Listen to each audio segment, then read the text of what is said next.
오늘 저에게 주신 하나님 말씀 사무엘상 26장 1절로 12절까지 말씀입니다. 이 시간 다 같이 합독하겠습니다.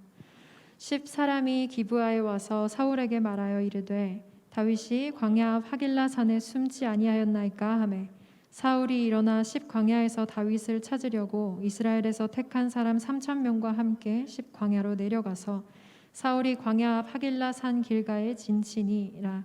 다윗이 광야에 있더니 사울이 자기를 따라 광야로 들어옴을 알고 이에 다윗이 정탐꾼을 보내어 사울이 과연 이른 줄 알고 다윗이 일어나 사울이 진친 곳에 이르러 사울과 내레 아들 군사령관 아브넬이 머무르는 곳을 본즉 사울이 진영 가운데에 누웠고 백성은 그를 둘러 진쳤더라. 이에 다윗이 헷사람 아히멜렉과 스루야의 아들 요압의 아우 아비새에게 물어 이르되 누가 나와 더불어 진영에 내려가서 사울에게 이르겠느냐 하니 아비새가 이르되 내가 함께 가겠나이다.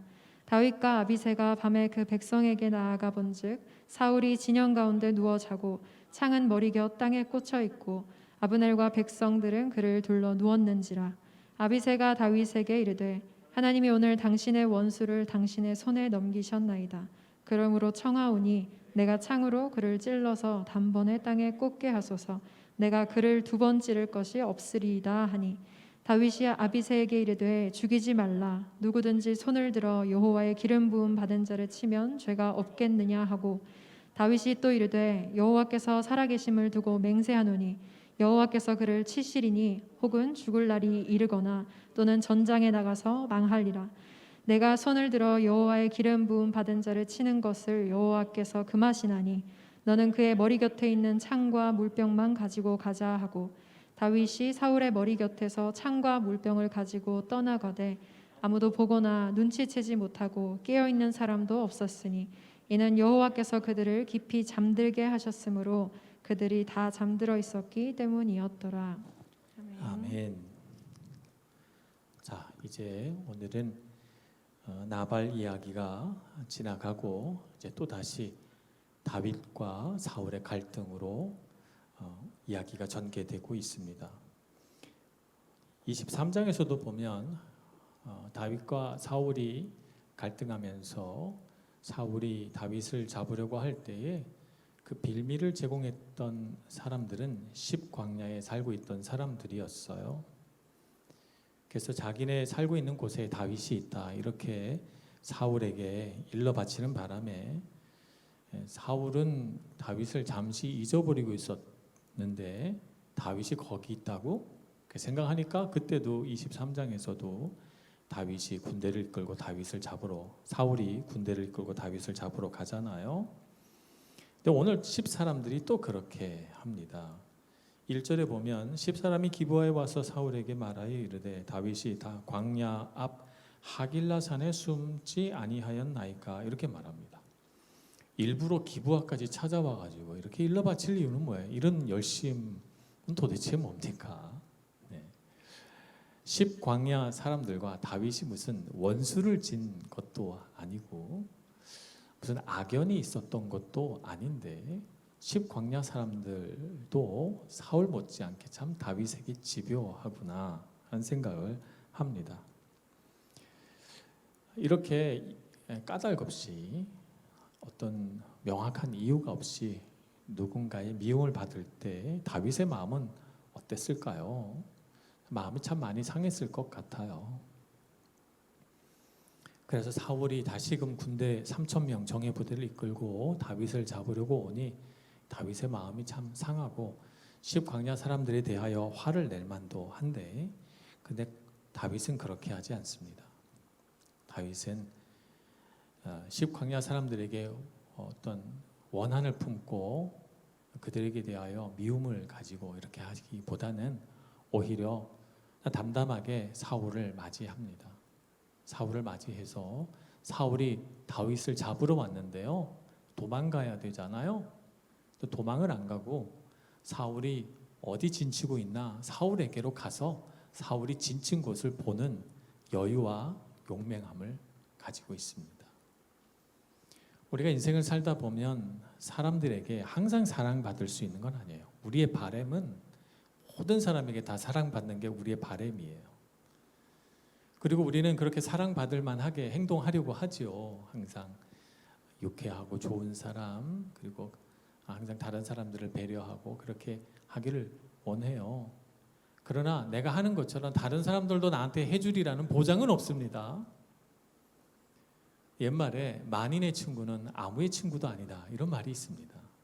우리가 모든 사람에게 다 사랑받을 수는 없습니다. 이 사실을 아는 것도 지혜입니다.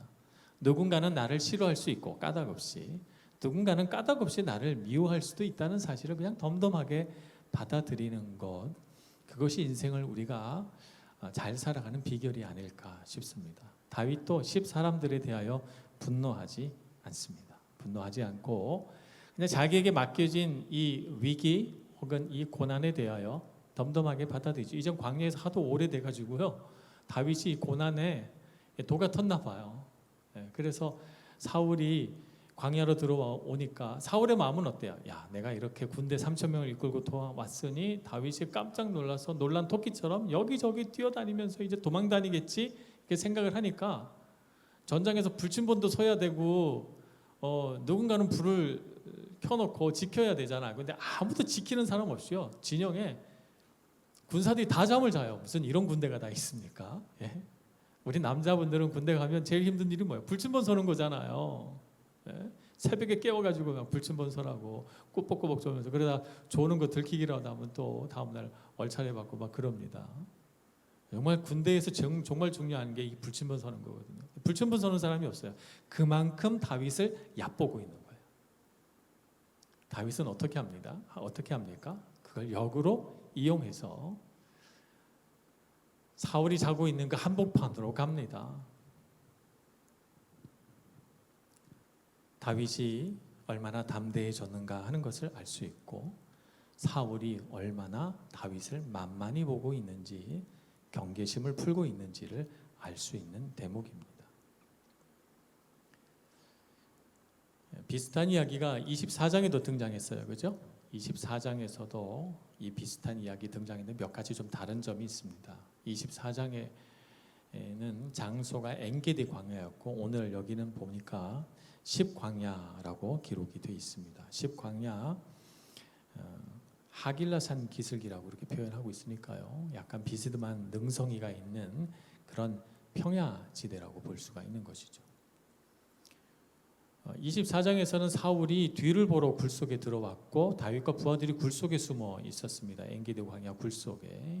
그런데 여기서는 사울이 아브넬하고 같이 광야에 그냥 누워서 자요. 한밤중에 잠을 자고 있는 상황입니다. 그리고 그때는 다윗이 여러 명의 부하들과 같이 있었지만 오늘은 보니까 요압의 동생 아비새 딱 한 사람만 데리고 이 진영 한복판으로 가죠. 그리고 24장에서는 다윗이 칼을 빼가지고 옷자락을 탁 베지만 오늘 여기서는 칼을 빼지 않고요, 사울의 머리맡에 꽂혀 있는 창과 물병만 가지고 옵니다. 어떤 학자들은 다윗이 사울을 살려준 사건이 한 번밖에 없었는데 이걸 이렇게 두 번 표현한 것이다, 이렇게 말하는 사람도 있어요. 그런데 24장과 26장을 살펴보면 그렇지 않다는 걸 알 수 있습니다. 여러 가지 상황이 다 달라요. 그 디테일한 세부 사항이 다 다릅니다. 만약에 같은 이야기라면 좀 세부 사항이 비슷한 게 하나쯤은 있어야 되는데 모든 세부 사항이 다 달라요. 그래서 이것은 다윗이 사울을 두 번 살려준 사건, 두 번째 살려준 사건이라고 말할 수가 있는 것입니다. 근데 주제는 한 가지입니다. 주제는 한 가지. 그건 뭐냐면 하나님께서 기름 부어 세운 왕을 어찌 내가 죽일 수 있겠느냐, 내가 해할 수 있겠느냐라고 하는 하나의 주제가 등장합니다. 이 하나님의 기름 부음 받은 자에 대한 존중심, 하나님께서 기름 부으셨다라고 하는 하나님의 주권에 대한 어떤 경외라고 하는 것은 다윗이 갖고 있는 독특한 신앙이에요. 이것은 다른 사람에겐 잘 보여지지 않습니다. 다윗은 하나님의 하신 일에 대한, 하나님의 주권에 대한 경외심을 가지고 하나님의 하신 일들을 보는 거죠. 그래서 사울이 미워서 사울이 자신에게 어떤 유익이 돼서 사울을 죽이면 어떤 죄책감이 들어서 그런 게 아니라 하나님을 생각하면서 사울에게 손을 대지 않는 것입니다. 근데 이 다윗의 마음과 반대되는 사람들이 꼭 등장하죠. 24장에서는 다윗의 부하들, 오늘 아비새라고 하는 사람이 등장합니다. 이 요압과 동생 아비새와 또 다른 동생들이 또 있는데요. 한결같이 보여주는 요압과 다른 동생들의 공통점은 뭐냐면 하나님의 주권을 그렇게 귀하게 생각하지 않습니다. 그들이 정말 중요하게 생각하는 것은 기회를 놓쳐서는 안 된다는 거예요. 전쟁이라고 하는 것은 기회를 놓치지 말고 그게 기회를 탁 낚아채야만 된다는 것이죠. 전형적인 야전 사령관 같은 아주 전쟁에서 잔뼈가 굵은 너가 죽지 않으면 내가 죽는다라고 하는 마인드를 가지고 있는 그런 군인의 생각이죠. 사울이 나를 죽이려고 하니까 나도 사울을 죽여서 내가 죽지 않게 해야 되는 거죠. 그래서 그 군인의 마음으로 아비새는 하나님의 주권, 하나님의 섭리, 하나님의 보응 이런 것은 관심이 없어요. 내가 저 사람을 죽여야만 내가 죽지 않는다라고 하는 것입니다. 그런 눈에는 눈, 이에는 이라고 하는 이 하나의 원리를 가지고 살아가고 있으니까 아비새나 혹은 그 부하들의 눈에는 다윗이 하고자 하는 일들이 참 어리석게 보였을 것입니다. 그러나 우리는 아비새의 관점이 맞느냐 아니면 다윗의 관점이 맞느냐라고 하는 사실을 어떻게 관찰할 수 있습니까? 결과를 보고 알 수 있어요. 결과를 보면 어떻게 됐습니까?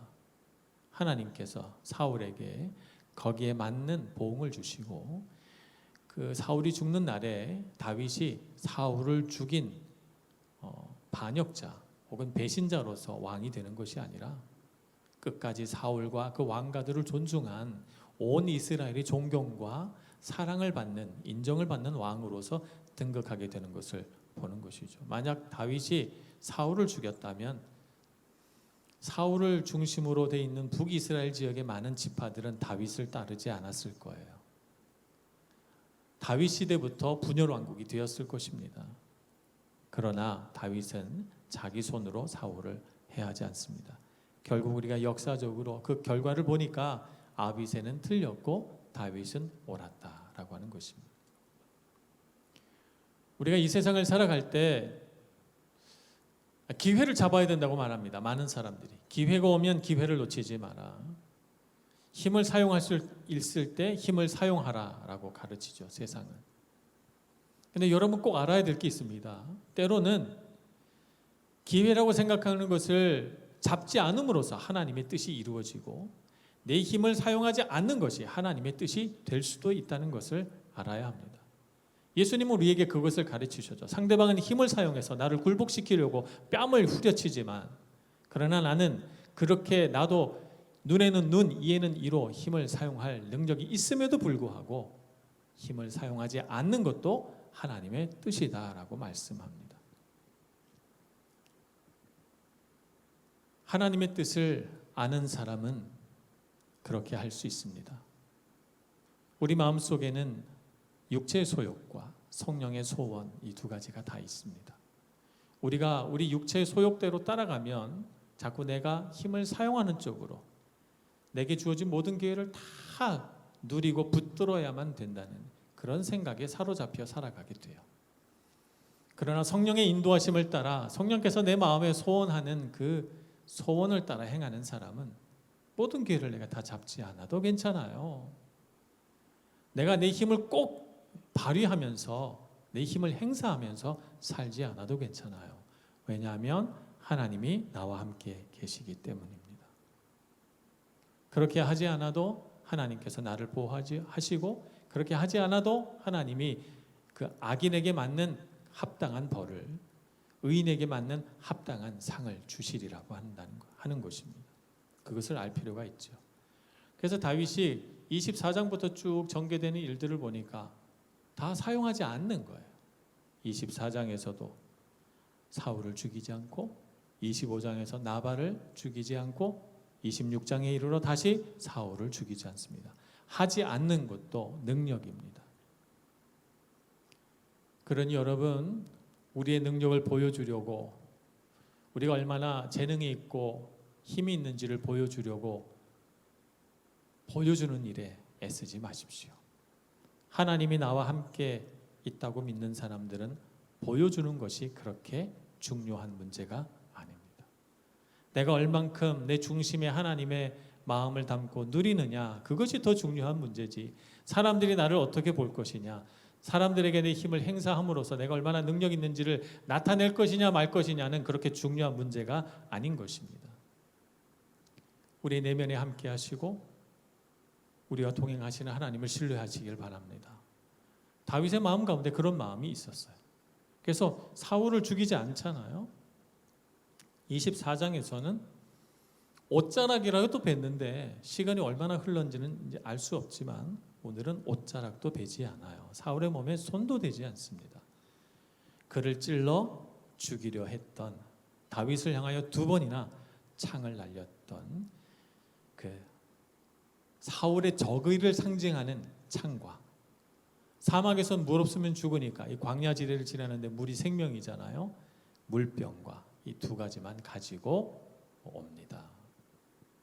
그리고 이제 전개된 이야기 속에서 사울이 얼마나 잘못하고 있는가를 이 2가지 물건을 통해서 다윗이 증명해내죠. 여러분, 악을 이기기 위하여 악을 사용하지 마십시오. 악을 이기기 위하여 선을 사용하시는 여러분들 되시기를 바랍니다. 악에게 지지 말고 선으로 악을 이기라. 로마서 12장 21절에 그렇게 우리에게 권면합니다. 그래서 여러분, 우리 안에는 힘이 우리에게 주어졌다고 다 내 것이 아닙니다. 하나님의 뜻대로 사용할 줄 아는 여러분들 되시기를 축복합니다. 다윗은 그런 면에 있어서 참 성숙한 사람이라고 말할 수 있겠습니다. 다윗이 어떻게 이렇게 성숙한 사람이 됐을까요? 10광야 사람들에게도 이렇게 관대하게 하고 사울에게도 자기의 힘을 행사하지 않고 죽이자고 말하는 군인 아비새에게 하나님께서 기름 부으심 받은 자를 죽이는 것은 하나님의 뜻이 아니다 라고 말하면서 단호하게 그 자리에서 돌아서는 다윗을 보면서 다윗이 어떻게 이렇게 됐을까? 그 이유는 광야에서 연단되었기 때문입니다. 광야에서 연단되었기 때문에 온유한 사람이 된 거예요. 온유라고 하는 성품은 연단되어져서 나오는 성품입니다. 지면에서 가장 온유한 자가 모세라고 했는데 모세가 원래부터 온유한 사람 아니었거든요. 광야 40년 또 40년을 지나면서 온유해진 것입니다. 광야는 그래서 우리에게 유익이 있습니다. 우리 안에 가장 진실한 마음, 우리 안에 가장 깊은 곳에 있는 우리의 자아를 하나님의 말씀으로 잘 연단해서 여러분도 다윗과 같이 온유하면서도 강하고 강하면서도 온유한 여러분의 마음 되시기를 축복합니다. 언젠가 하나님의 때가 이르러 여러분이 하나님 손에 붙들려 높이 쓰임 받게 될 때 광야에서 여러분들이 배운 온유와 광야에서 여러분들이 배운 인내심이 능숙하게 발휘되는 그날이 오게 될 것입니다. 그래서 여러분이 리더가 되고 지도자가 되는 그날 정말 다윗과 같은 아름다운 지도자가 되셔서 많은 사람들에게 선한 영향력을 미치는 능력 있는 그리스도인 되시길 간절히 축복합니다. 기도하겠습니다. 자비하신 하나님, 우리를 하나님의 사랑의 손으로 꼭 붙들어 주옵소서. 우리는 연약해서 우리 욕심대로 살고자 하고 우리는 어리석어서 기회가 오면 놓치지 않아야 된다고 조급한 생각을 품습니다. 주님, 우리에게 다윗의 마음을 주시옵소서. 우리도 주님의 주권을 알고 그분의 선하신 뜻대로 행할 줄 아는 믿음의 용기를 갖게 해주시고 악한 일에 손대지 않고 악한 일에 앞서지 않는 저희들 되게 해주셔서 항상 주님께서 하시는 대로 순종하며 선한 일만 해 나갈 수 있는 저희들 되게 하여 주옵소서. 예수님의 이름으로 기도합니다. 아멘.